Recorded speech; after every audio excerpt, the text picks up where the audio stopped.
Welcome back, everybody, to the Tomatito Boxing Show, and let's get into this weekend because a weekend that was not supposed to have too much going on within the sport of boxing. There were two major titles that were in play this past weekend, both being from the IBF boxing organization, the International Boxing Federation, in two different weight classes. One being disputed, which was made vacant at the 168-pound division between William Scull and Vladimir Shishkin. That title was being disputed out in Germany. And then the other title was placed on the line by current champion Bakram Murtazaliev in the 154-pound division, which is absolutely stacked at the moment, from rising talent within that division itself to veteran boxers that are still fighting one another, trying to get into title contendership and title to be able to challenge for the title and line themselves up within the top 10. And then you got new arrivals from that moved up, that migrated north from the 147-pound division, from the welterweight division, such as Terrence Crawford, Errol Spence, Virgil Ortiz, to name the most popular names that have shown up there. Keith Thurman, who is supposed to be debuting, was supposed to debut with Spence, never happened due to injury, but that's another name that made it to 154 from the welterweight division, who found so much success in that division. Then you got the current challengers and veterans of the division, like Jesus Mono Ramos, who's been campaigning there for a while, only has one defeat to his record. It looks like there's negotiations, at least rumors, swirling around the boxing world that he may be in talks for his return. He was last seen on the Canelo card with Canelo Munguia in May, where he stopped veteran Johan Gonzalez, who was on the undercard of the Tszyu fight, and we'll talk about that. You got Jesus Mono Ramos, who's in talks to fight Jermell Charlo, as Charlo's looking to make his return, the former undisputed champ of this division. You have Sebastian Fundora, who is the current undisputed champ in that division.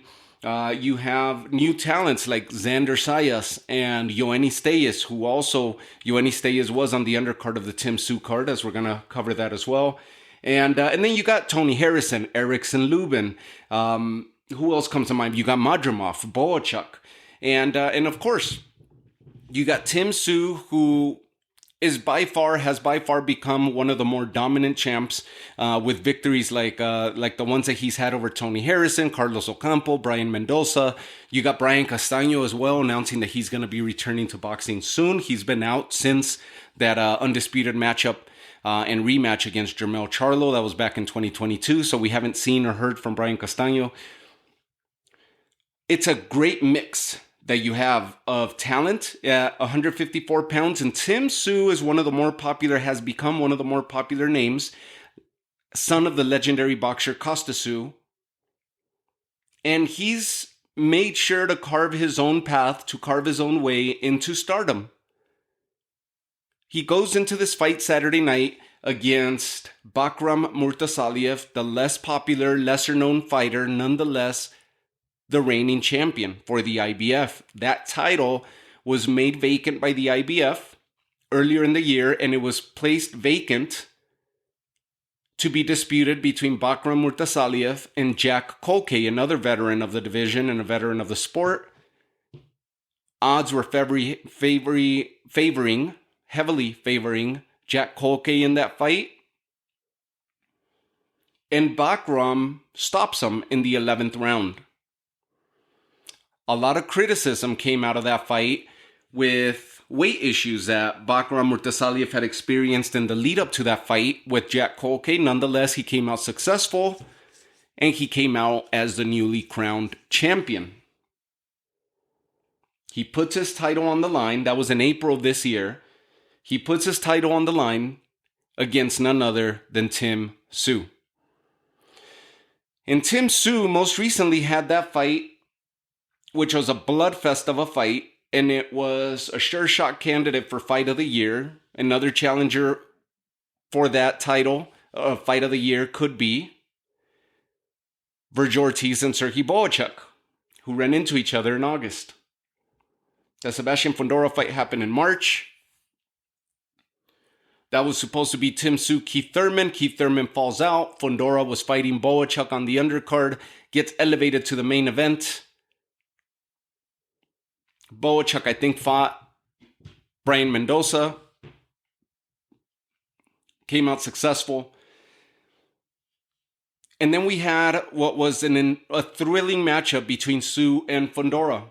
What ensued was a lot of damage incurred by both fighters, a lot of damage delivered by both fighters, a bloodfest due to a cut that Tszyu suffered earlier on in the fight by way of an elbow, if I recall correctly, that Fundora landed on top of his head. And you could make the argument that Tszyu took a lot of damage, incurred a lot of damage in that fight. Blood loss, deterioration, wear and tear, you name it. So we were looking forward to this past Saturday to see how Tszyu would bounce back mentally and physically from having suffered the first defeat of his career, and in the manner in which he did, even though it was by way of decision, he made it all the way. We knew that the points that we just mentioned here with the blood loss, the deterioration, the wear and tear that he incurred from that fight, the damage that he incurred from that fight at the hands of Sebastian Fundora. And Sebastian Fundora also incurred a lot of damage in that fight. A towering inferno that if they were to rematch prior to this Saturday, I would have heavily favored Tszyu to be able to beat Sebastian Fundora, because he had seen enough and he managed to break through the height and the guard and the reach of Sebastian Fundora in that fight and drop the decision when he felt that he should have won. So in a rematch, it would, with those styles, all signs would point that Tszyu would be favored to beat Sebastian Fundora if they were to see each other once again. But the curiosity was there as to what version of Tszyu. All the lead up pointed to Tszyu looking good, looking on weight, looking in shape, in very good spirits, joking around with the press, and making some comments about the lesser known opponent, Murtazaliev, saying that he was not very disciplined, that he was a dumb fighter, that he was made comments, right? And obviously trying to stir the pot a little bit. They had a rehydration clause of 165 pounds, and Murtazaliev is a big body. 165 is just shy of the super middleweight division limit, where Canelo Alvarez currently reigns atop that division. They both met the rehydration clause of 165 on Saturday morning.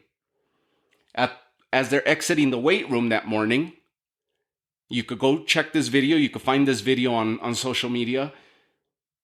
You get the sense that Tszyu is very confident going into this fight, that his confidence is back, that he may be borderline overlooking his opponent, or that there may be some signs of overconfidence. He's looking into the future, to the potential big mega paydays that would come at the hands of him and Terence Crawford, him and Errol Spence, a rematch with Sebastian Fundora, revisiting the long-lost matchup that didn't happen between him and Charlo when he was challenging Charlo and Charlo was undisputed. That fight was supposed to happen, and then Charlo took his talents north to challenge Canelo for his throne, and in which he came up short. And since then, we've never seen Charlo, or have not seen Charlo. He's been away from boxing.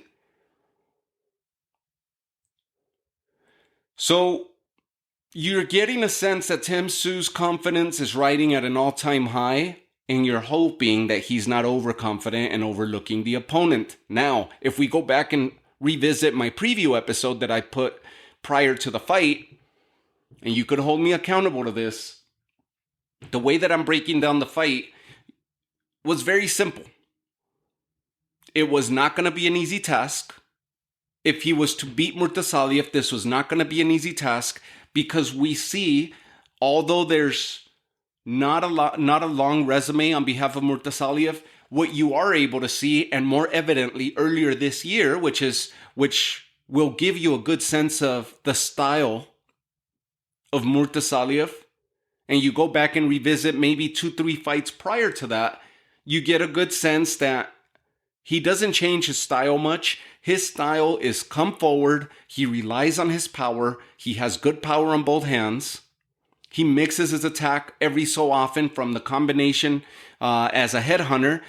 He mixes his attack every so often by landing some key body shots. But he relies on the power and he relies on the volume punching. He is a volume puncher and likes to engage in the center of the ring and take the fight to the opponents. You rarely see Murtazaliev fighting on the back foot, which means that his punching power is something to consider, something to take serious. And when we're seeing the fight for Tszyu in the preview episode, in my opinion, I favored Tszyu like many did. Many just because he's the more popular fighter. They don't know this guy, so they're like, this must be a tune-up fight. Easy title for Tszyu. Of course, the criticisms now that we know what happened, the criticisms come out there of who's the idiot that booked this match? The matchmakers did Tszyu dirty. He shouldn't have had that tough of a match for a return fight after what he experienced with Sebastian Fundora. Blah, blah, blah. All this. Of course, in hindsight, everybody's able to just want to pat themselves on the back and say they called it right. I called it for Tszyu. Just by way of resume, by way of experience, by way of ring IQ, in my opinion, and I still stand by it. If the fight was about to happen, I would still stand by it. In my opinion, Tszyu has been exposed to a lot more talent and world-class level talent and a multitude of differing styles that he's been able to contend with and dominate and defeat because of his ring IQ. He's able to adjust on the fly. He has more tools in his tool set, in his tool bag, to be able to pull out depending on how the fight's going. He's a good boxer with a good left jab, a decent right jab, and very good combinations and good selection of punches. He's a very calculated fighter, and he presses when he needs to. He boxes when he needs to. So I heavily favored Tszyu to be able to pull this off. No easy task, but it was either going to be by decision, or if he managed to stop Murtazaliev, it had to be in the second half of the fight. Either the middle rounds or the second half of the fight. Why? We know that this is the reason why I was calling it. We know Murtazaliev is a volume puncher and a heavy-handed puncher. So if you're able to withstand the storm and you're able to not abandon your game plan, if you're able to trust the process and weather the storm that you know is coming at you and you know you're going to encounter,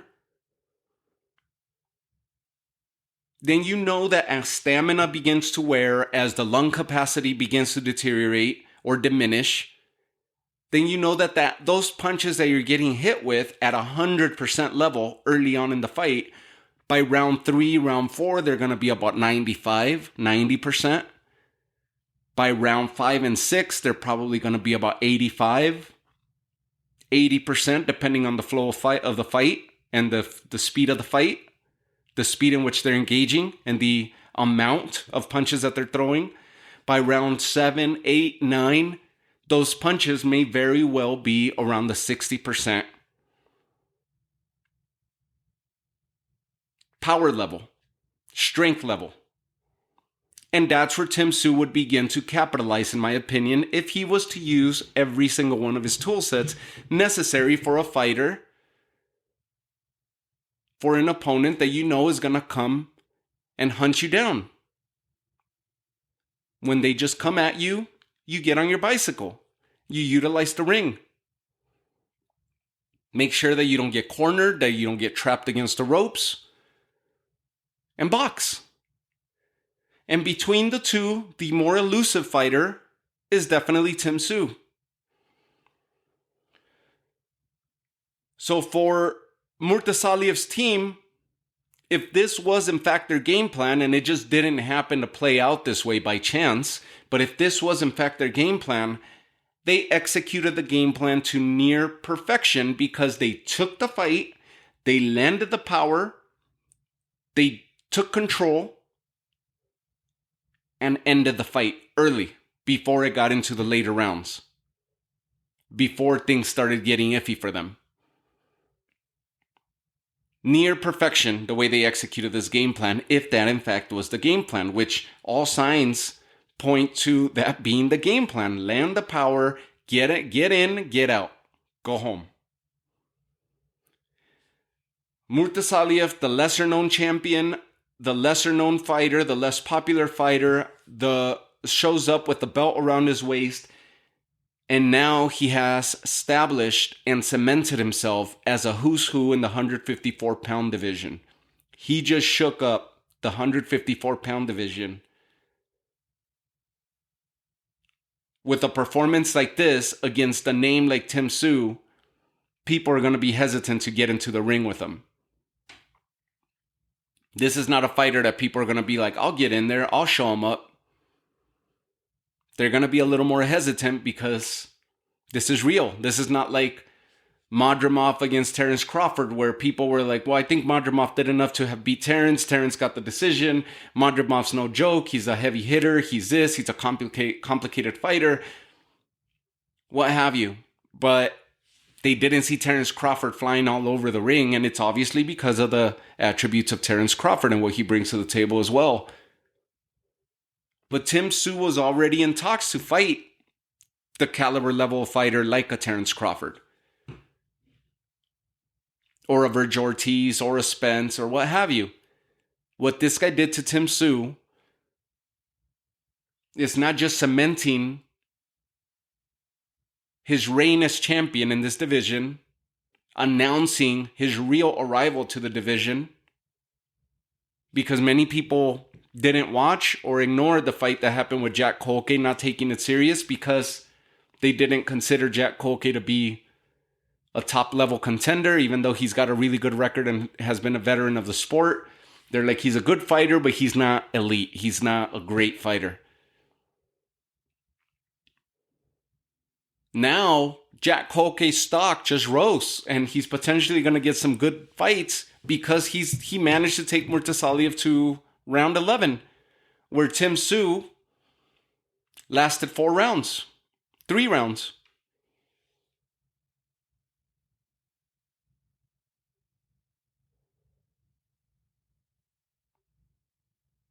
Very, very interesting the way that it played out. And so when we break down the fight, and I give you exactly the road to victory of how these two fighters should approach the fight and what we could expect to see from them, Tszyu shows up. They feel out during the first round. They begin to exchange. They feel each other's power. And by round 2,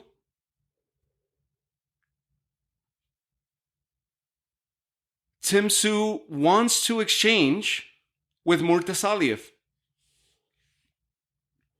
You're already seeing Tszyu's face getting a little bit marked up, but you know that it was a feel-out round. His face was reddening, but you know that Murtazaliev had power. We knew that going into it. You just wanted to see how Tszyu was going to figure this puzzle out.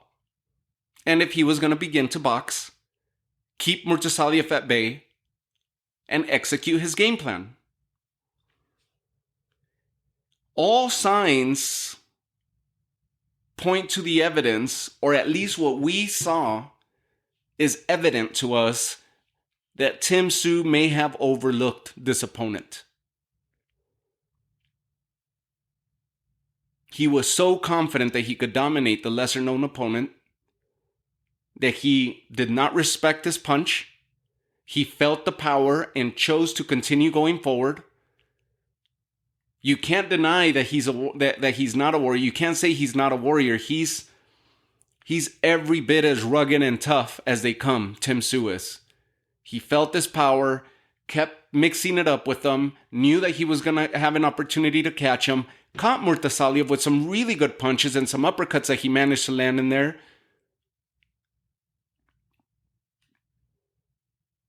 But it wasn't enough. And it wasn't enough to keep Murtazaliev, or to get Murtazaliev to start stepping back a little bit and abandon the space. something else that caught my eye was that we were wondering how he was going to return and mentally how he was going to answer and step into the ring from his fight with Fundora. If anything was going to be lingering from that fight. Well, in the first round, if you remember, they had a head clash, and immediately Tszyu was frantically touching his head to ensure that he's not cut again, because it seems like he felt the pain in the same spot where he was cut against Sebastian Fundora, and that popped in his head, and you saw him frantically feeling for it. As if like, oh no, here we go again. So it's something that's bothering him. It's not fully out of him. And that started disrupting or playing mind games with Tszyu, where his head was not in it. Not fully focused at the task at hand. Mental distractions that begin to play a part. We hit the second round, and 40 seconds into that second round, Murtazaliev lands a beautiful left hand that drops Tszyu. Puts him on his side. You could consider it a flash knockdown if you want, but it definitely got the attention of Tszyu. He immediately answers the count, gets on his feet. Round 2, they're starting to break a sweat. They're starting to get their gears going after the feel-out first round, but he already had that incident where he thought he was cut and he wasn't in the first round. So his head's already starting to check out a little bit. Now he gets dropped. Things are not going well for him. And this is to kick off the second round. Instead of being cautious and being the smart fighter that we've known him to be and digging into his tool bag and applying a wider array of skill sets that he has, that he could resort to, he decides to get into the pocket and start exchanging with Murtazaliev, looking to pay him back, looking to get him back. You drop me? All right, I'm going to come hurt you now. And he goes in and gets caught once again. Less than a minute, or I believe just around a minute or so after the first knockdown, he gets dropped for a second time. Not fully recovered from the first one, still a little bit hurt from the first one. Now he was really hurt, legs are gone. And now fight or flight kicked in. I don't know what the corner was yelling at him, but Tszyu more than likely could not hear the corner, was just hearing the vibration in his head, and took the fight right into Murtazaliev again. Completely obliged to Murtazaliev baiting him in to have a fire exchange. Exchange firepower, fight inside the pocket, come into the phone booth. The ego kicks in at that point, and the entire game plan just went out the window. Murtazaliev baited him in such a manner into an exchange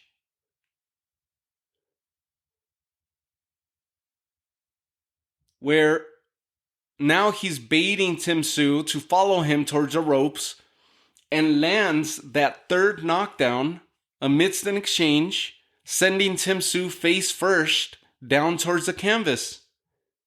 Still not fully recovered. His head wasn't with him. His vision's still blurry. His legs are shaky. His punches look lethargic as he's throwing them, but he's still throwing. Tszyu is. But just slower, at a slower rate, where if you look at that third knockdown, the way that Murtazaliev got him was on a counter left once again. Continued to drop his right hand, not reset it properly, and Murtazaliev exposed it with another left hook. Tszyu answers for a third time, gets on his feet, the round ends, And no matter what commotion was going on in the corner, you knew that nothing is going into Tszyu's ears. He's not there anymore. That third knockdown, the look on his face was a deer in the headlights. His eyes are blurry. He's staring right towards Murtazaliev, almost as if to try to figure out what hit him. But he was visibly hurt. His legs were gone. His head's not there. He's concussed. He goes to the corner, answers the bell. The doctor steps in. Whatever that conversation went like, they let him continue. He goes right to the center of the ring to meet fire with fire, to meet force with Murtazaliev, knowing that this is the heavy hitter, the heavy-handed puncher that's been inflicting damage on him in the 2 earlier rounds. And that's what gives you the sense that it was all fight or flight and there was no more thought process going on in his head. There were no more discussions in his head of I should get on my bike, I should try to regain my legs, I'm not feeling this or I'm feeling that. It was gone. He obliged right away, went to the center of the ring to meet force with force, and just got taken out. Murtazaliev just landed power after power. He's seeing the look on Tszyu's face. He's seeing how his movements are just off. And he just started throwing bomb after bomb. With Tszyu avoiding the fall, stumbling all over the place until he finds himself against the ropes, trying to throw something back. But you saw his hands just stiffening as he's throwing these punches. Nothing of note anymore. He couldn't keep this opponent off of him. The referee steps in just as the corner's throwing the towel. They save Tszyu to hopefully fight another day. And what Murtazaliev just accomplished is not just cementing himself as a who's who in this 154-pound division, as potentially one of the top opponents in this division in a matter of 2 fights. He's been able to do this with 1 showing. Conquers the title against Jack Kolke.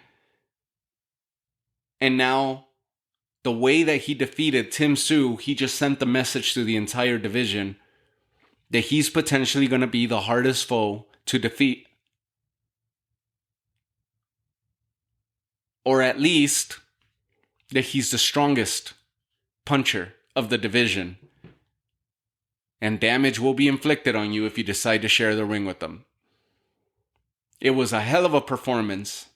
1. 2, he potentially derailed the career of Tszyu. In 2 fights, Tszyu has incurred more damage than most. But just speaking about Tszyu, to avoid comparing him to what other people have incurred, the amount of damage, the amount of wear and tear, head trauma that Tszyu has experienced in these last 2 fights, between Fondora and now this one, back-to-back losses, in the way that he lost this fight, getting stopped, mercy ruled basically, it was a train wreck.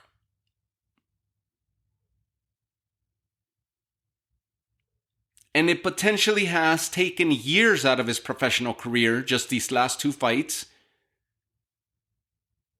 if not career-ending. Speculation is that he'll be out on the shelf for 6 months, but you know his confidence has to be at an all-time low. With his confidence being so high, blindly stepping into this challenge and getting derailed in the manner in which he did, just getting ran over by the machine of Murtazaliev. You know he's questioning everything, his self-confidence, everything has to be at a low point right now. This is beyond humbling. To where he must be doubting his talent, his skills. What version of Tszyu are we going to see step back into the ring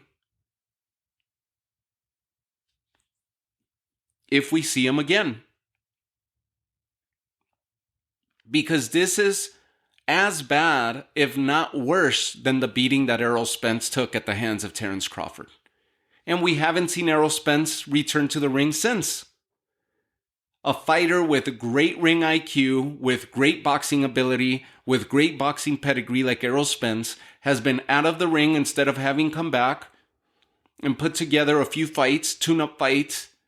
He's been in negotiations for months and months and months, the majority of this year, trying to get into the Sebastian Fundora fight and go straight for a title. The WBO is not willing to sanction that fight, so they continue to get hiccups. The fight is now scheduled. It was scheduled for this summer. Then it got moved to early fall. Now it looks like it's been moved to January.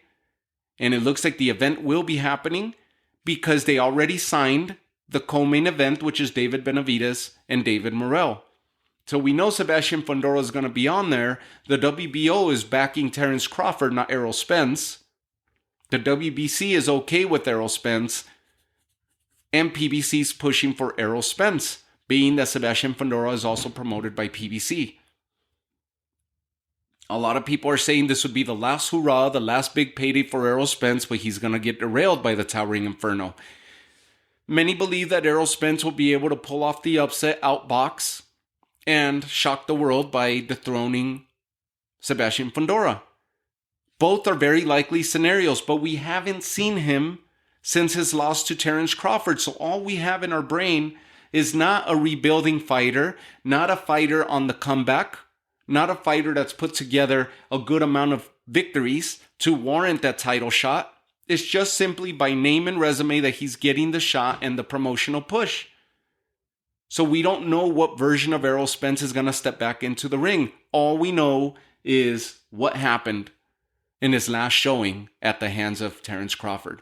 This is where Tszyu lies now.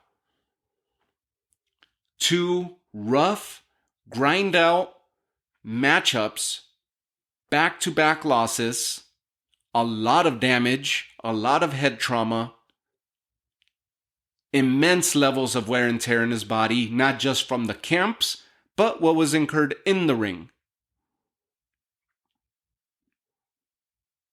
What version of Tszyu, all of a sudden, this just changed drastically, dramatically for Tszyu in his professional career. If we see him back, what version will we see? It's such a great division, such a stacked division with talent. We know that on the undercard of Fury and Usyk in December, we're going to see Madrimov and Boachuk face off against one another. That's an insane matchup. You know that's going to be high octane right there.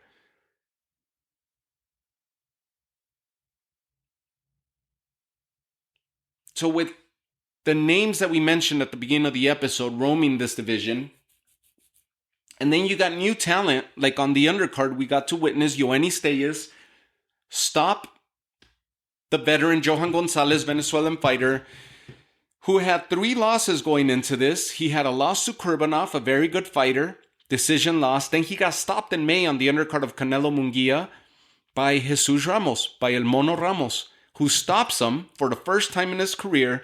And now he returns and he gets stopped by the high level prospect. There's a lot of push behind this young prospect, this young Cuban fighter, Yoenis Diaz, who has a lot of promise, almost paralleling that of Xander Sayas. He has a lot of promise, a lot of talent, now 9-0, and stopped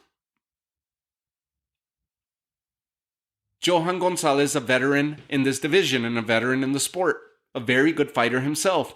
Yoenis Diaz got some really good rounds under his belt. Some really good retention from Johan Gonzalez, who managed to put on some really good work on Yoenis Diaz. And Diaz passed the test with flying colors.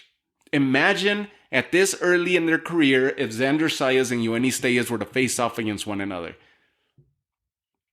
What an amazing fight that would be for the fans. And an amazing showing for both of these young fighters, these young prospects that are skyrocketing and on the fast track to stardom.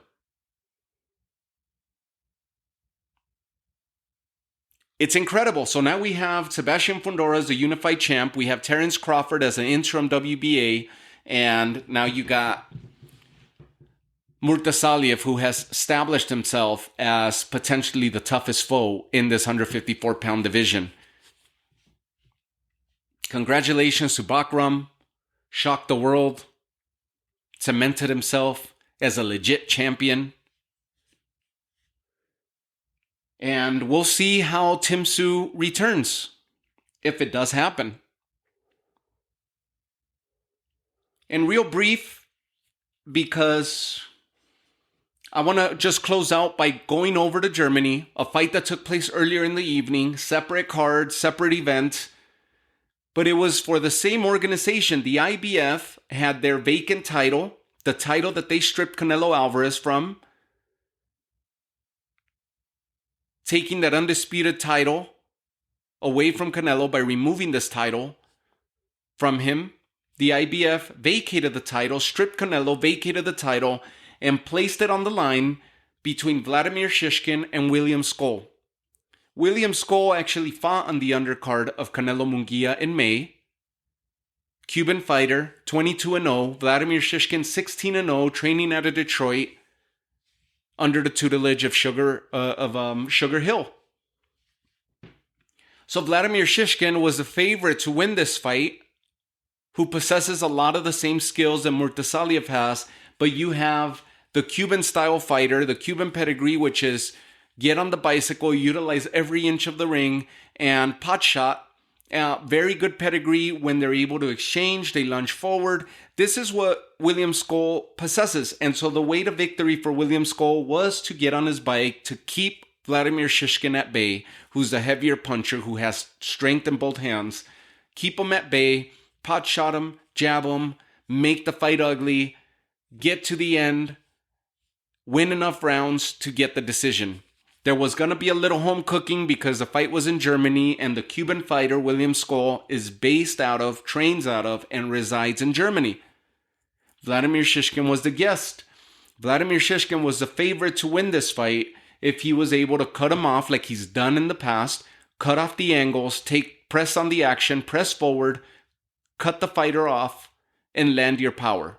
He has a wider range of selection of punches, very calculated fighter, but very efficient fighter, and very accurate fighter in Shishkin.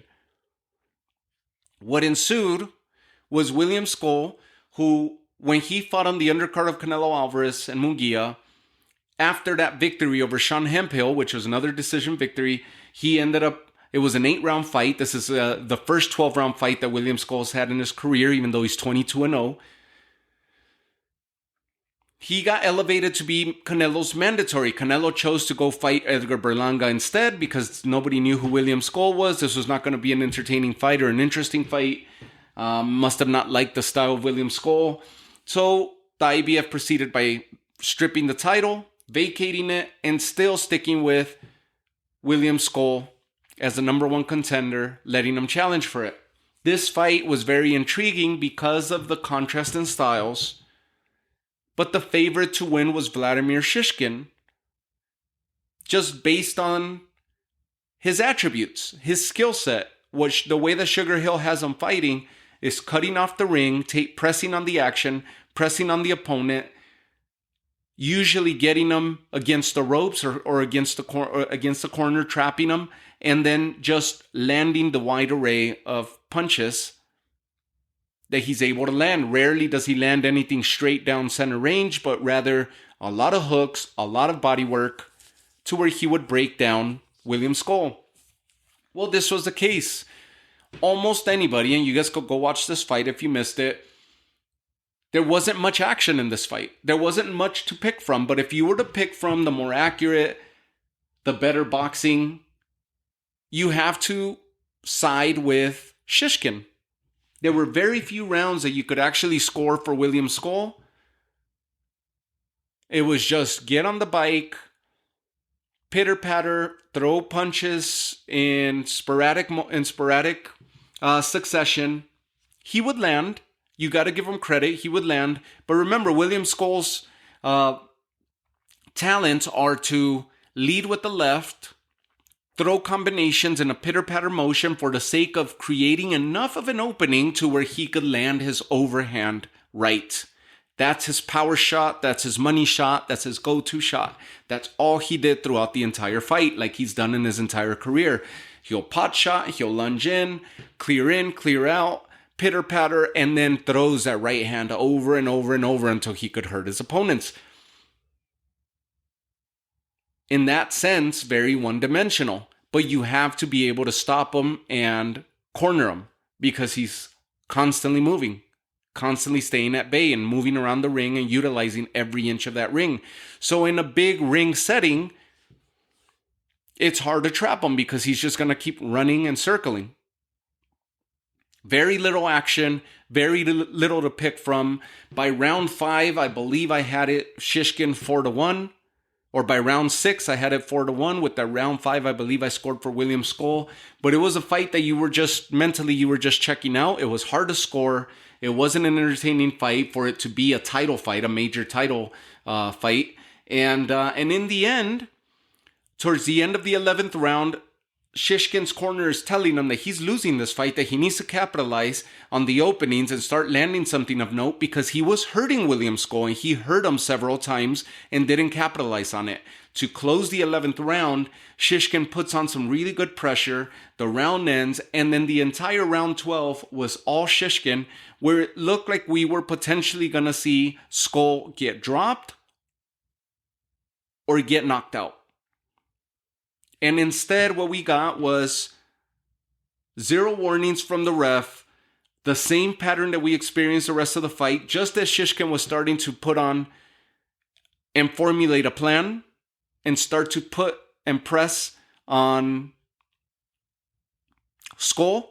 Scull would clinch, holding, grabbing, unnecessary clinching, and nothing got deemed by the referee. Nothing got admonished, never got any warnings.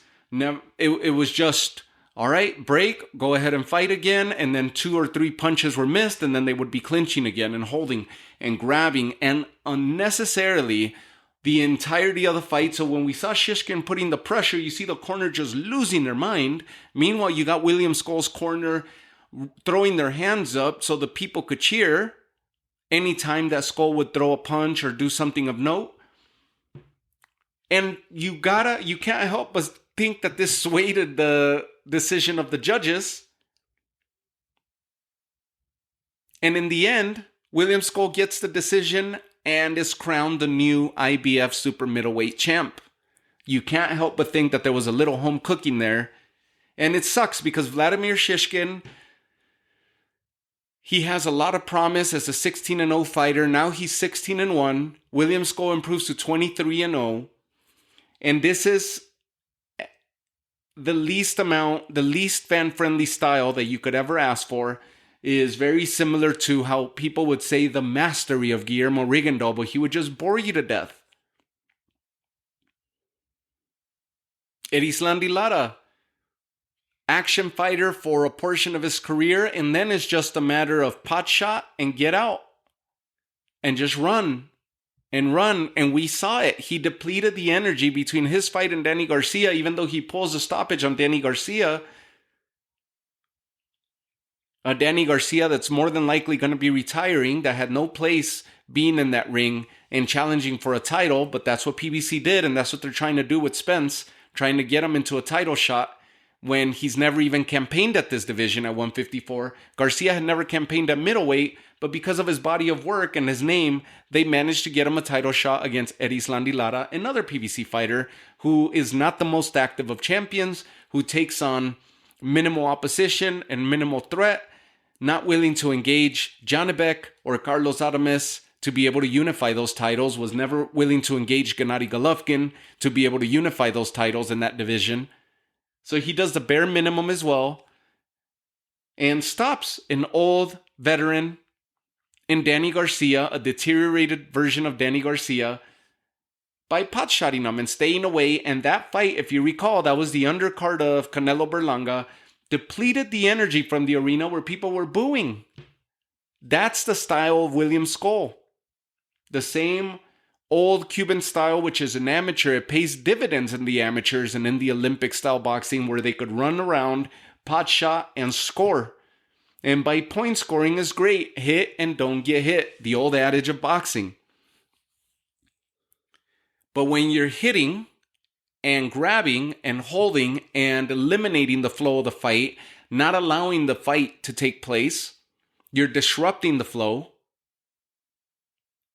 That's something that usually gets either a warning, but we see it with certain fighters where the referees will not admonish them, will not make any note, will not make any warnings. It depends on where they fight and who they're fighting for, and those are some issues that constantly plague the sport of boxing. Well, it happened here for a major world title. If these warnings would have happened early in the fight, and then maybe a point deduction in the middle rounds of the fight, this fight would have ended completely different because they would have been allowed to fight, and William Scull would have been held accountable to defend himself with his skill set instead of holding and grabbing and clinching. He won the title in this fashion. So 2 IBF major titles on the line this past Saturday. One champion at 154, Murtazaliev, cements himself as a who's who in this division. And William Scull is now the newly crowned champion at 168. But you know he's not going to get a shot with Canelo, not with a performance like that. I will tell you something, though. The one interesting thing that I walk away from this fight is that, yes, William Scull is going to get a bigger payday because he has negotiation power now by having that belt around his waist. This is going to be a short-lived reign by William Scull, but he will get a big payday out of it.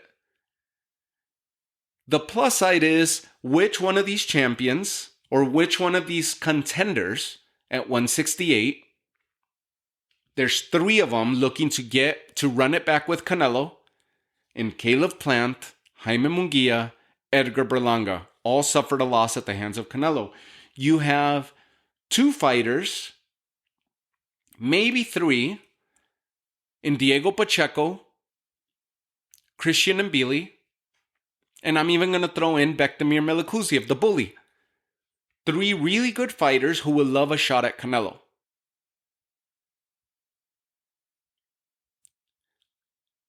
So whoever of these fighters' promoter is the smartest, if it's PBC, go after William Scull. You already had him on your undercard in May of Munguia Canelo. You know how to negotiate with William Scull's team. Offer him Plant. Then Plant could get his old IBF title back. He just came out successful over Trevor McCumbee. He could go after his old title back that he lifted from Uzcategui.